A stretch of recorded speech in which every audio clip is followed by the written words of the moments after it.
কোরআন শরীফের এক এক সূরা অসংখ্য উলুম, খজানা, ভান্ডার।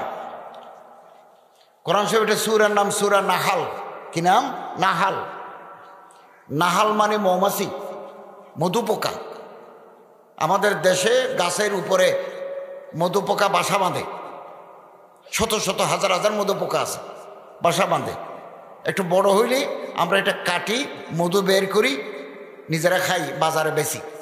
শিফাউল নাস, মানুষের শেফা আছে মধুর ভিতরে। একটা আল্লাহর কিতাব কোরআন শরীফ, আরেকটা আমার সুন্নত। এই দুইটা জিনিস যদি আমল করো, ধরো, জীবনে কোনোদিন পথ হারা হবে না, গোমরাহ হবে না। পথ যদি হারিয়ে ফেলি মঞ্জিলে পৌঁছতে পারবো না। আমাদের মঞ্জিল জান্নাত, আমাদের মঞ্জিল আল্লাহর খুশনদি, আল্লাহর রেজামন্দি। একটা আল্লাহর কিতাব আর একটা সুন্নতের রাসূল। আল্লাহ তাআলা আমাদের সবাইকে দুইটার উপর আমল করার তৌফিক দান করুন।